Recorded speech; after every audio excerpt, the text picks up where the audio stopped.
Este ministerio tiene un nombre que es engañoso, porque dice educación y cultura. Sin embargo, tiene educación, cultura, ciencia y tecnología y justicia. Nosotros, por ejemplo, somos los responsables de la Dirección de Ciencia y Tecnología, la DICIT. Somos los responsables del Instituto de Investigaciones Biológicas Clima Estable. Somos los responsables del Instituto del Observatorio Meteorológico de los Molinos. Esa es la parte de ciencia y tecnología que nunca aparece en el imaginario colectivo como tareas del Ministerio de Educación y Cultura. Formamos parte de la Comisión Administradora de la Antártida.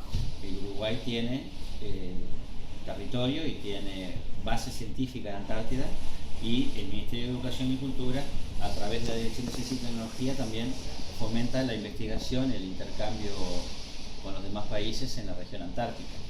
Son hechos que no están a veces muy conocidos por la población. Al igual que en justicia, el Ministerio Público y Fiscal, las fiscalías, también dependen del Ministerio de Educación y Cultura, no en la parte técnica, pero sí en la parte administrativa. En lo que tiene que ver con cultura, ahí es muy vasto el trabajo del Ministerio. De él dependen el Sistema Nacional de Museos. No solamente los museos públicos, sino que a partir de la ley del 2013 se crea un Sistema Nacional de Museos, por los cuales también los museos privados tienen que ver con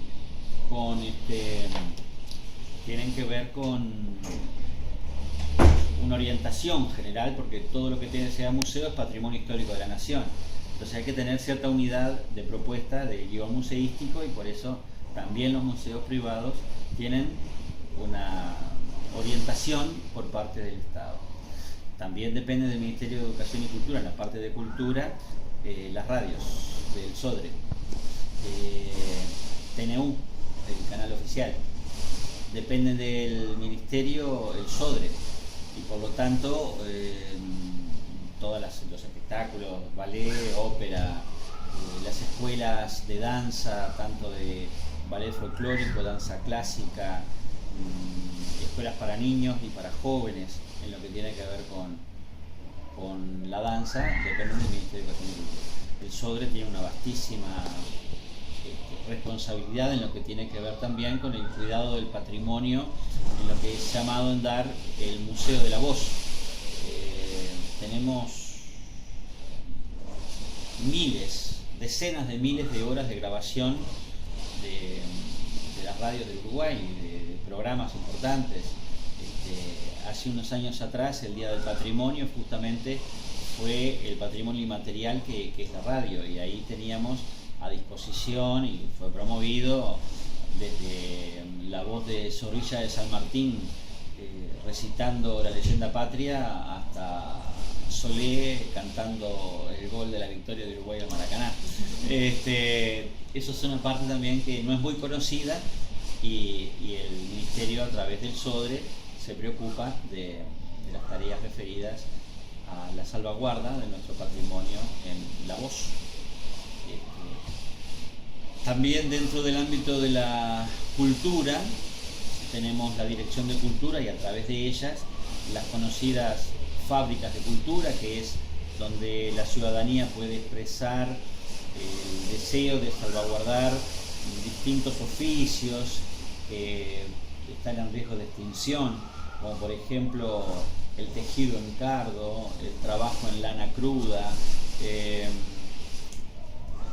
prendas de cuero de pescado, que son las fábricas de cultura donde la ciudadanía se expresa a través del Ministerio de Educación y Cultura, produciendo, viviendo de eso, pero también guardando algunas tradiciones, algunas culturas. Por ejemplo, la fábrica de cultura de Nueva Palmira, que es la que trabajan las mujeres con cuero de pescado y hacen carteras, cinturones, prendedores de pelo, todas esas cuestiones, ¿no? Yo me señalo el pelo como que tuviera, y soy pelado. Pero es muy interesante eso, el tema. Después están las usinas culturales, que es donde salas de grabación, donde jóvenes pueden grabar sus videos, sus DVD, tienen instrumentos musicales para que la banda que no tenga instrumentos propios pueda ahí hacerlo. Esto tiene una muy fuerte un muy fuerte criterio de inclusión social. Tenemos, por ejemplo, para que acceda a todos esto de tener usinas culturales, en los centros de reclusión tenemos en el ex Concar una una usina cultural donde los presos pueden grabar sus canciones, hacer sus murgas o lo que fuere. También lo tenemos en el Villar de Bo, porque no podemos pensar que la cultura no tienen derecho también los que por distintos motivos tengan un desequilibrio mental. Tenemos también usinas culturales en el Ejército Nacional, en los lugares más apartados, en Durazno, para que también la tropa, los soldados de tropa tengan acceso a los bienes culturales. Eso forma parte de la Dirección de Cultura. También es muy interesante lo que se viene realizando en la descentralización del Ministerio de Educación y Cultura. El Uruguay ha tenido siempre, ustedes lo han estudiado, una tendencia centralista. Basta mirar el mapa de Uruguay y sus rutas, ¿verdad? Montevideo, ruta 9, ruta 8, ruta 5, ruta 3, ruta 1. Montevideo el centro. Tal es así que yo vivo en Canelones, en el departamento de Canelones. Cuando nos tenemos que reunir por distintas circunstancias, los que gestionamos culturas de Canelones, nos reunimos en Montevideo. Porque los de Canelones Ciudad, los de Pando, los de Ciudad de la Costa, les es más sencillo venir a Montevideo como punto de reunión que hacerlo en cualquier otra ciudad de Canelones, porque no tenés locomoción.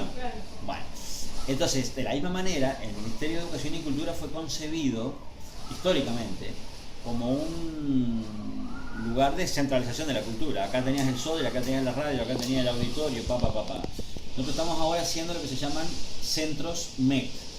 El centro MEC, tenemos 124 en todo el país, fundamentalmente en las ciudades de menos de 5.000 habitantes. Es un lugar donde se gestiona la cultura. En un inicio tuvo como fundamento acompañar el plan Ceibal y hacer alfabetización digital para adultos, abuelos y padres, que son analfabetos digitales, y a veces analfabetos totales, pero fundamentalmente analfabetos digitales, tenían que conocer y dominar lo que sus hijos estaban teniendo como acceso gratuito. Y entonces hubo que hacer una especie de gran cruzada para que los adultos pudieran colaborar con la educación de sus hijos desde el conocimiento y no desde el asombro, ¿verdad? Claro. Porque yo mismo soy un inmigrante en la época de la digital. Ustedes son nativas. Claro. Ustedes nacieron con un celular en la mano. Ustedes nacieron con el control remoto para hacer así y que la luz, como en el aire, aquel suba o baje, o que la televisión cambie. Bueno, todo eso que es tan natural para los jóvenes, para la edad adulta y adulta mayor, es muy compleja. Por eso los centros MEC tuvieron en su inicio como norte alfabetizar digitalmente a los ciudadanos para acompañar a sus hijos, a sus familiares en la cruzada formidable que el Uruguay tiene de integración de todos a la posibilidad de ser usuarios de las tecnologías de la comunicación. Pero después de cumplir esa primera etapa, los centros MEC gestionan con la comunidad recitales de música, exposiciones de pintura, creación cultural genuina, como por ejemplo el Centro MEC de Cufré en Colonia está produciendo películas de mediometraje, o sea, hasta 30 minutos. Los actores locales, la tecnología se la aporta del Centro MEC, la cámara, ¿verdad? Enseñarles a la iluminación, el guionado, toda una cuestión de aprendizaje en cultura. Y los centros MEC tienen, desde mi punto de vista, un papel formidable de democratizar el acceso a la cultura y llevarla a todos lados. Nosotros somos habitantes del conurbano, ¿verdad? Montevideo, Canelones, zona metropolitana. Pero imagínense lo que es para un habitante de Ismael Cortina, un pueblito ahí en el límite entre Colonia y Flores, o de Valle Gordóñez, entre La Valleja y Florida. Pueblitos de 3.000 a 4.000 habitantes. Si no es eso lo que les da acceso a la cultura, ¿qué tienen? Entonces, este último periodo estamos trabajando intensamente en promover lo que llamamos nosotros la ciudadanía cultural, es decir, que los ciudadanos sepan que tienen derecho a acceder a la cultura y por lo tanto ejerciten esos derechos. Dejé para lo último expresamente el tema de educación, porque el tema de educación en el Uruguay, cada vez que salgo al exterior, paso 30 minutos, 40 minutos explicándoles que la educación no depende del Ministerio de Educación y Cultura, que en el Uruguay tenemos 3 entes autónomos que son los que dirigen la educación. La Universidad de la República, está hablando de lo público, ¿verdad? Sí, sí. La Universidad de la República, la ANEP, que hace primaria, secundaria, Universidad del Trabajo y Formación Docente, y la recientemente creada Universidad Tecnológica. Esos no tienen relación directa con el Ministerio de Educación y Cultura. Tienen una forma de acceso a los cargos que el ministro no tiene nada que ver, ni el ministerio. Tienen, en el caso de la Universidad de la República, es autónoma y cogobernada. Las autoridades las eligen los alumnos, los profesores y los egresados. En el caso de la ANEP, 3 directores los elige el presidente de la República con venia del Senado y 2 son electos por los trabajadores. Elección universal, secreta y obligatoria. Por lo tanto, tienen una forma de autonomía que no, el ministerio no puede decirle cambie esto para allá, ponga esto así. No es así. Tienen autonomía total. Entonces, ¿qué hacemos nosotros? ¿Qué papel tiene la educación dentro del ministerio? Lo que se corresponde a la educación no formal. Ustedes han escuchado hablar de los centros de capacitación profesional, CECAP. Tenemos al menos uno por departamento, algunos departamentos 2 o 3, y aquellos jóvenes que han dejado por distintas circunstancias la educación formal, abandonaron el segundo liceo, abandonaron el tercero, abandonaron el primero, no ingresaron a la educación media, necesitan tener una incorporación de algún saber, y en los CECAP se les enseña peluquería, maquillaje, carpintería, gastronomía en general, herrería. No es una educación que te permita progresar después hacia la Universidad de la República, por ejemplo, pero te deja una cantidad de conocimiento, una cantidad de actitudes frente al trabajo que te posibilita la inserción en el mercado laboral. Ahí sí trabajamos directamente nosotros. Ahí el Ministerio de Educación y Cultura nombra a los profesores, diseña los programas y currículos, paga, consigue los locales, paga la luz, portería, la unidad de servicio, tal. Es decir, el Ministerio esa parte sí, la educación no formal. Y después lo otro que tenemos a partir de la nueva ley de educación es la obligación de articular todo el sistema nacional de educación, público y privado. Ahí tenemos 2 organismos, uno que se llama Sistema Nacional de Educación Pública, que como su nombre lo indica, abarca UTEC, ANEP, Universidad de la República y Ministerio de Educación y Cultura, y después tenemos otro organismo que se llama COMINE, Comisión Nacional de Educación. Ahí participan sí los rectores de las universidades privadas, ahí sí participan los 2 grandes gremios o agrupaciones que tiene la educación privada, los confesionales y los laicos. ¿Ustedes son de un colegio confesional o laico? Confesional. ¿Cuál es? Colegio y Liceo San Francisco de Sales. Ahí está. Bueno, entonces ahí también tenemos un representante de los liceos confesionales que participa en la Comisión Nacional de Educación, que es donde se trata de articular, por ejemplo, hay liceos o incluso universidades que tienen asegurado el egreso, que se le reconoce el egreso. ¿Ustedes hicieron también la primaria en el mismo lugar? No, algunas en realidad. Yo hice en escuela pública. ¿Y ustedes privada? No. Yo. Y en Barreiro. ¿Sabes lo que pasa? Que algunas escuelas privadas, para acceder a la secundaria, tienen que haber un examen de ingreso. Esas son las que se llaman autorizadas. Y después hay otras que son las habilitadas, que vos no, perfectamente, terminaste sexto de escuela y empezás el liceo donde se te cante las ganas, privado o público, sin tener que dar examen. Eso lo analizamos en la Comisión Nacional de Educación. ¿Cuáles son los habilitados? ¿Cuáles son los autorizados? En el caso de que haya que hacer las pruebas de evaluación, quién las fiscaliza, cómo se articula entre los profesores que estuvieron con los chiquilines y los que vienen a hacer la evaluación externa. No, todo eso es fruto de la articulación que hace el Ministerio de Educación y Cultura, tratando de que la educación en su conjunto sea un sistema y que no sean islotes separados que tienen que hacerte señales de humo para entenderte con el otro. Nos reunimos una vez cada 45 días en el tema de educación pública, en la Comisión de Educación Pública, y la que articula público y privado tiene la obligación de hacerlo al menos una vez al año y toda vez que alguno de los requiera.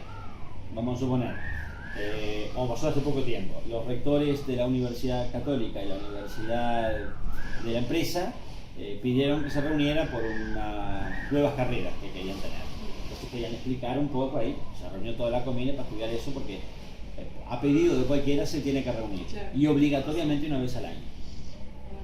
Entonces, más o menos por ahí les conté en grandes rasgos lo que estamos haciendo en educación, en cultura, en ciencia y tecnología, y en justicia. Lo que tenemos, me olvidé de señalarles, que no controlamos lo que hacen los fiscales, simplemente somos los responsables administrativos. Cuando ellos tienen que solicitar, por ejemplo, dinero para mejorar los salarios de trabajadores, para cambiar la estructura física, lo tienen que pedir a través del ministerio, y el ministerio lo negocia con el Poder Legislativo en el momento del presupuesto nacional. Pero ellos tienen autonomía técnica total. ¿Qué quiero decirles? Hay un juicio, y aunque yo tenga ganas de decir el culpable es aquel, no puedo como ministro decirles eso. Hay autonomía total para resolver sobre el conflicto que les toque sin ningún tipo de tutela política, sino que tienen independencia técnica y trabajan así. Ahí son más o menos los grandes temas o ejes de la pregunta número 1. Bien, bueno, ahí nos contaste un poco también qué es lo que nos aporta el Ministerio, entonces estaría bueno saber qué le podemos aportar nosotros a ustedes. Bueno, nosotros hemos estado trabajando siempre con los colegios privados, sean confesionales o laicos, en lo que es el intercambio. Yo fui maestro durante muchos años, maestro en diferentes escuelas, pero para contarte una anécdota. Era maestro en la escuela de Portones de Carrasco, ahí atrás de la tienda inglesa. Y cerca de nuestra escuela estaba el colegio Jesús María. Sí, sí. Y bueno, y hacíamos jornadas de intercambio. Los alumnos nuestros iban allá, los de ellos venían acá, hacíamos trabajos de investigaciones en común, ni que hablar la parte de recreación, juegos, deporte, todo eso. Nosotros creemos que la circulación de jóvenes, de niños o de adolescentes por las instituciones educativas democratiza la educación en general, la sociedad en general. Es decir, se conocen diferentes puntos de vista, situaciones económicas, problemas que a veces en algún lado no están y en otros sí. Bueno, la sociedad no podemos a los chiquilines criarlos adentro de una cajita de cristal para que no se contaminen, hay que saber lo que existe. Sí, sí. Y bueno, mi esposa, por ejemplo, es maestra y directora en una escuela de Carrasco Norte. Al lado tiene el British. Y bueno, y hacen cantidad de acciones en común. A veces los profesores de educación física de uno van al otro, del otro van al uno con sus alumnos, aprovechan los espacios en común. Por ejemplo, la escuela de mi esposa tiene una magnífica cancha de básquetbol con gradas y todo, y los gurises del British vienen a jugar acá. Y a su vez el British tiene un gimnasio cerrado que les permite los días de lluvia. Entonces, la cooperación entre instituciones educativas no se da desde el ministerio ni desde ninguna arriba, se da en territorio. La cooperación se da con el que está al lado, con el que está próximo a vos. Mi primera etapa como maestra, cuando recién tenía 20 años, la hice en el Cerrito de la Victoria.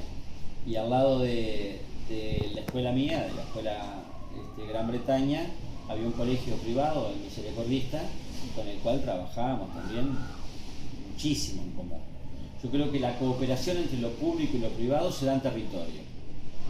Uno puede alentar, proponer, como hace un poco tiempo, capaz que ustedes estuvieron también participando en las Olimpiadas de Matemática que hace el Liceo Jubilar. Bueno, está todo bien, eso se puede impulsar desde arriba, pero el encuentro se da en territorio. El encuentro se da en territorio.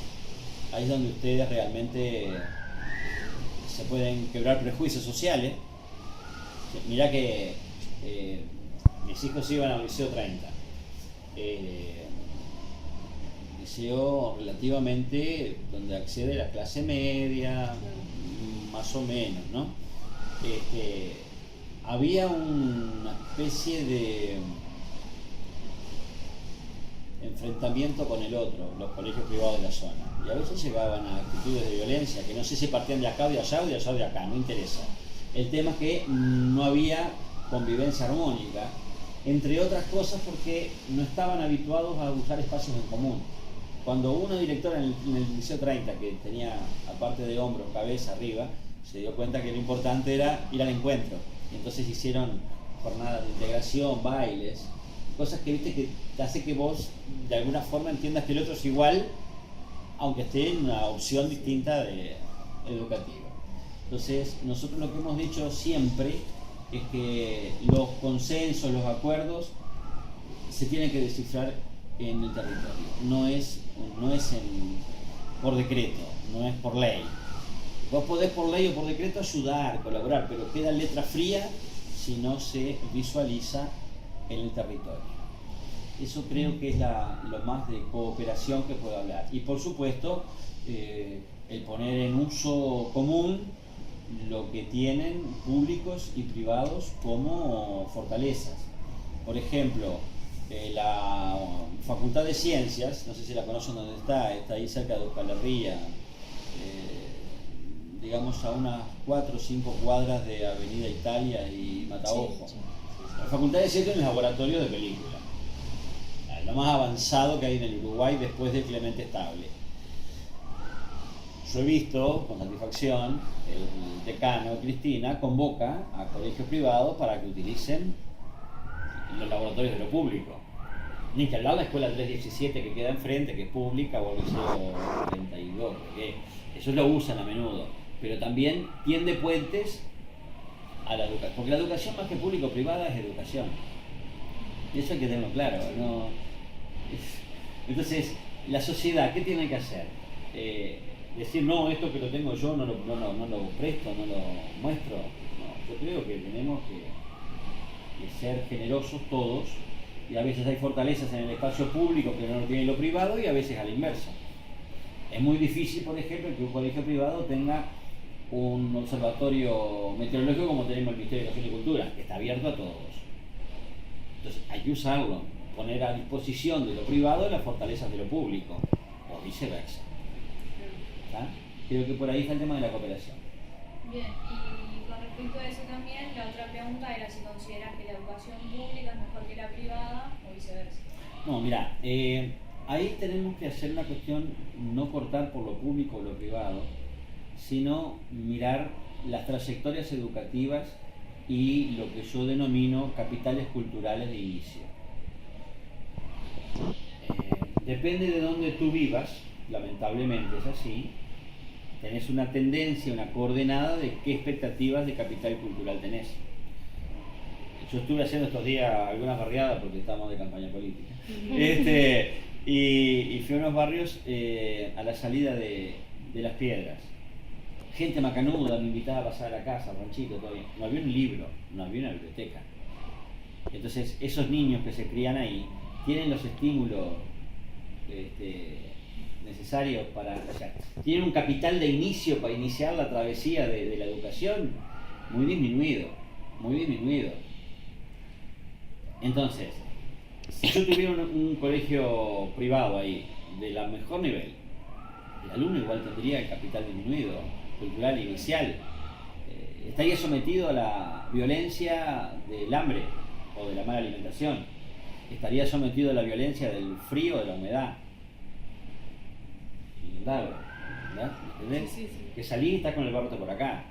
Entonces, por mejores condiciones que le dé el espacio escuela pública o escuela privada, hay alguna limitante. Yo no digo que sea una condicionante, digo una limitante. Una cosa es condicionar, que sale blanco o negro, y otra cosa es limitante. Esto no va, es más difícil atravesar los caminos. Por ejemplo, hoy sale en el diario El País resultados educativos en secundaria en todo Montevideo. Y vos ves que el liceo 13 es el que tiene el peor resultado educativo, y el liceo de Pocito que tiene el mejor resultado educativo. Y es que los profesores son malos, la misma educación pública, y capaz que algún profesor de acá acá y allá. O sea, tampoco es un tema de recursos humanos. Es un tema que es bastante más que si es público o privado. Tiene que ver con condiciones sociales. Mirá que, por ejemplo, no somos muy jovencitas, pero en 2001, 2002, donde Uruguay tuvo una crisis económica terrible, pérdida de 200.000 puestos de trabajo, 200.000 puestos de trabajo se perdieron. Aparte de la falta de ingreso, está la inestabilidad emocional de los adultos y está la violencia que se genera en la cantidad de cosas. Entonces, ¿quién sufrió más esos impactos de la crisis? Y la periferia de Montevideo. Y ahí tuvieras lo que tuvieras, el tipo de educación que tuvieras, ibas a estar con capital disminuido, no solamente cultural, sino de experiencias de intercambio social, sanitarias. Un adolescente o un niño que tiene propensión a enfermedades respiratorias y vive en la humedad, te va a faltar 3, 5, 20 días al liceo o a la escuela. ¿Me entendés que no es solamente público o privado? Sí podemos señalar algunas cuestiones que son evidentes. ¿Qué ventajas tiene, entre comillas ventajas, tiene la educación privada? Y que la casa se reserva el derecho a admisión. ¿Verdad? Te puede decir no entra a mi liceo. No posibilidad de pagar, sí, pero no entra. Porque tiene mal aspecto. Bueno, hay liceos que son muy abiertos a la comunidad, formidable, ejemplo de democracia social. Hay otros que no. Entonces la educación privada siempre tiende a ser no integradora en su conjunto. Entre otras cosas por la limitante económica al principio. Pero además hay otras limitantes que no son solo la económica. Yo conozco gente amiga que su hijo repitió en un colegio privado y no le permitieron recursar. Capaz que es muy conocido porque dijo por televisión más de una vez, porque estaba en Esta Boca es Mía, Marcelo Acapalvo, el basquetbolista. Su hijo repitió quinto y dijo, bueno, no importa, hacerlo de vuelta, porque siempre uno puede tener el derecho de repetir. No, mándalo a la pública. Entonces a veces lo público, que no puede decir que no, recibe generalmente, no selecciona su matrícula. Entonces ahí está quizá la mayor diferencia, en que la educación pública es necesariamente, obligatoriamente inclusora. La educación es un derecho y es como, no le podés negar el derecho a nadie, y la educación privada puede llegar a tener, no digo que lo tenga, puede llegar a tener elementos excluyentes, puede llegar a tenerlos. No quiere decir, no estoy hablando de todas las instituciones, que quede claro. Yo mismo di clases en escuela y liceo privado, en Nueva Pompeya, en Piedras Blancas, un colegio confesional. Yo di clases en él, o sea, no tengo prejuicios. Es más, la misa, cada vez que había que leer algún salmo, el padre superior del colegio nos daba que eligiéramos los maestros que queríamos leer de la Biblia. Yo generalmente leía el Evangelio de San Mateo, que me encanta, porque me parece que tiene una fortaleza filosófica, es una cumbre literaria, ¿no? No solamente es bello desde el punto de vista literario, sino conceptual. Entonces, quiero decir que no tengo prejuicios, ¿verdad?, en ese sentido con la cuestión público-privada. Lo que sí reconozco es que los alumnos que iban ahí en un barrio como Piedras Blancas, que no es de lo que tiene mayor poder adquisitivo, al colegio de ahí iban los que tenían mayor poder económico y por lo tanto capital cultural, podían ir a veces a un cine, podían ir a un teatro, sus padres se ocupaban que un fin de semana salir con ellos para convivir, primero que nada, y además para señalar otras realidades geográficas, culturales, históricas, panorámicas, etc. Entonces, tendríamos que tender a un sistema quizá donde se pudiera integrar más capas sociales a la educación privada y de esa manera tener una sociedad más representativa de lo que es el afuera. Porque a veces está el choque, ¿no?, entre un lugar donde vos tenés protegido, cuidado, no sé qué, no sé cuánto, y el afuera. Por otro lado, por ejemplo, otra de las diferencias es que el liceo privado puede decir no, más de 20 alumnos por grupo no. Y la pública vos decís, sí, bueno, en 40, y bueno, si no pudiste crear otro grupo, están los 40 dentro. Es decir, tiene la obligación de recibir a todos independientemente de las circunstancias pedagógicas que podrían aconsejar, no, grupos más chicos, no sé qué, no sé qué. Por ahí podríamos dar un pantallazo muy rápido. Después lo otro que creo que me quedó colgado de tu pregunta era qué otras acciones o complementos podría el Ministerio ofrecer. Estamos empeñados en regular un sistema de becas en el Uruguay. Cuando llegamos a este ministerio había unas 1000 becas en el país. Hoy andamos rondando las 10.000. Porque la beca es un apoyo para la continuidad educativa. Para que el adolescente o la adolescente no se vea en la tentación de entrar a laburar por 5.000 pesos porque trabaja 4 horas y no sé qué, y entonces va dejando de a poco el estudio. El sistema de becas de alguna manera lo protege, lo incluye para que no se vaya del sistema. Y por otro lado le permite, en caso de que sus padres puedan cooperar con él, darle el plus para comprarse los libros, para cuestiones que trabajamos en conjunto con la ANEP, con la Universidad de la República, y hemos creado un sistema nacional de becas que acá estamos. Este librito está tibio todavía, hace poquitos días que salió, sobre el impacto de la política de becas del Ministerio de Educación y Cultura en el logro educativo de los jóvenes. Se ha demostrado que los jóvenes que acceden a becas tienden a culminar los ciclos educativos en tiempo y forma. Es decir, que el apoyo es necesario. Y cuando a veces alguien discute si hay que invertir más en educación, sí, pero direccionada a los puntos flacos que tenemos. Y fortalecer el sistema de becas sería una buena forma de invertir. Y además hay cooperación desde el espacio privado. Yo el otro día estuve con el grupo interesante de la comunidad judía, la Beneverit, ¿la conocen? Es un grupo judío que está multinacional, internacionalizado, que tiende a hacer beneficencia. Y dentro de las cosas que están trabajando es fortalecer el sistema de becas. Y yo escuché a los alumnos egresados de las becas Beneverit y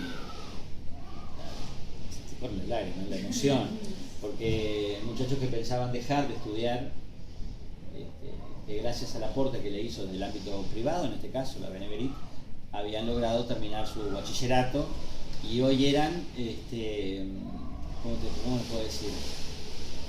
Estímulo para que otros siguieran el camino. O sea, que es posible, aún en las condiciones desventajosas, cuando hay apoyos, cuando hay puntos de apoyos, superarse. El sistema de becas es una cosa muy interesante, ha ido creciendo, tipo así la gráfica, pero es insuficiente todavía. Nos quedan decenas de jóvenes, centenas de jóvenes que no acceden a la continuidad educativa por problemas económicos.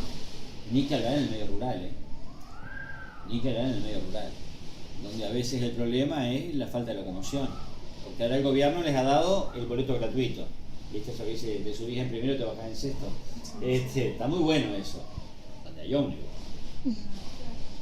En el medio rural a veces pasa un ómnibus por día, y cuando llega al liceo ya empezó, y cuando retorna todavía sigue estando. Entonces no es solución para eso el boleto gratuito, hay que buscar otros mecanismos, que puede ser, como hemos hecho con algunas intendencias, contratar ómnibus especialmente para estudiantes, que arrancan del medio rural, lo llevan, aguantan la mano y lo traen de vuelta al lugar. Eso implica mayor presupuesto para la educación, porque aunque sean 10 los que queden sin estudiar por esos motivos, tienen tanto derecho como vos o como mis hijos. Entonces el Estado, la sociedad debe, me parece a mí, empujar para que haya continuidad educativa para todos. No puede ser que por el origen tengas una marca a fuego. Y si el origen tiene que ser un punto de partida, un punto de referencia, pero no tiene que ser un cruzarte de brazos porque naciste pobre, tus viejos se pelearon, se divorciaron y te dejaron baranda, ¿verdad? No puede ser que miremos con ajenidad. Por último, de esta primera etapa, nosotros también tenemos la responsabilidad de transparentar todos los resultados educativos a la sociedad. No podemos ocultar nada porque no es lógico que en una sociedad democrática la información la guarde yo en el bolsillo. Por eso publicamos este libro que les voy a dejar para el grupo de ustedes, que es el Anuario Estadístico de Educación, tanto público como privado. Lo hacemos todos los años, ya hace como 12 años que estoy haciendo esto. Cuando digo 12 años quiero decir, no es gracias al gobierno este solamente. Me saco la camiseta del cuadro mío y digo, por suerte el ministerio como tal ha venido haciendo esto, que es una información sólida para que la sociedad conozca cómo andamos, no se deje guiar por los titulares de los diarios. Vos lees el diario de hoy y parece que el Uruguay tenemos que tirarlo al agua. Por favor, ya no se puede recuperar. Cuando ustedes ven las gráficas, que no todas son así, que algunas son así y que algunas son así, pero la mayoría de la tendencia es que hay superación. Yo les pongo, esto termino, porque sé que soy un poco conversador. El viejo Varela, en 1877, planteó que era necesaria la educación escolar para todos. Y recién 100 años después se puede cumplir. Quiere decir que no es así que en educación vos decís, hay que mejorar esto y se mejora. Porque nadie estaba en contra de Varela, al revés. Qué bueno, che, la educación para todos, que esto nos salva, que la educación va... 100 años tuvimos para llegar a que todos los alumnos estuvieran dentro de la educación. 100 años. No se le puede pedir ahora a una ley reciente como la del 2008, que habla de la educación obligatoria hasta sexto de liceo, que por arte de magia en 5 años la puedas lograr lo que te llevó 100 años para llegar a meter los gurises en la escuela. Tal es así que tenemos en el Uruguay, esto les puede salir para el trabajo, tenemos 2.400 escuelas públicas y 300 centros educativos de educación media. Piensen que en algún lado se achica la posibilidad del diálogo docente-alumno. Si vos tenés 2.000 y pico de escuelas, es obvio que vas a tener una cercanía con tu alumno, lo vas a llamar por el nombre. La directora le dice, Roberto, bajate el alambrado. En un liceo de 3.000 alumnos, será ese joven, pero no tiene nombre propio, por el tamaño, ¿me explico? Sí, el Uruguay está construido hasta primaria muy sólido. Y no es este gobierno, ni el otro, ni el otro, ni el anterior, es el Uruguay como país. Ha tenido en consideración muy fuerte 100 años para completar el ideal vareliano, pero después le cuesta entender que hay que invertir en muchos más liceos o escuelas industriales para que tengan una dimensión humana y no una dimensión de ciudad. Si ustedes han visto el IABA, por ejemplo, es el ejemplo de lo que no tiene que ser. No puede haber 4.000 alumnos en un centro educativo, porque ni se conocen entre ellos. Y todos sabemos lo que importa en educación, el vínculo entre los iguales. Yo todavía me sigo viendo con mis compañeros del Liceo 14. Una vez por año, una vez cada 2 años, nos sentamos en una amiga tiene una casa muy grande, muy linda, y tiene sillones así, y nos ponemos todos en los mismos lugares siempre, y estoy yo allá cuando tenía pelo y no tenía barriga, y después estoy yo allá pelado y con barriga, estamos todos los mismos siempre. Y algunas de ellas también, que eran muy bonitas, también eran gorditas. Claro que no solo yo caí en el cuesta abajo, todos. No, les digo que, ¿por qué les planteo esto? Porque la cohesión de los grupos hace también a la continuidad educativa y a la calidad de educación. Como en una ciudad como es el Yaba, vos no podés tener esa cercanía, esa proximidad, ese che, ¿tu hermanito cómo está? No sabía si tenía hermano, va a preguntarle cómo está. Entonces, ¿entienden eso? 2.000 y pico de escuelas, 3.000 centros educativos medios. ¿Cómo no vamos a tener problemas en la educación media si no la pensamos como país, como una necesidad de adecuarlo a que los jóvenes disfruten de lo más lindo que es el compañerismo? Que después el aprendizaje viene después, como que se agrega a un estado donde vos estés cómoda, feliz, satisfecha de intercambiar. Les regalo esto, che. Llévalo para el grupo. Más que para leerlo, no, es para demostrar que efectivamente hay una intencionalidad del ministerio de darle a la sociedad, a todos, esto está publicado en la web, información creíble sobre lo que está pasando. Tan creíble que algunas gráficas están así. Pero si no, yo la podía dar vuelta, ¿verdad? Es decir, si manipulo la información para quedar bien. Pero eso demuestra la cristalinidad, la objetividad con el tratamiento de la información. ¿Tenés alguna otra? No, muchísimas gracias. No,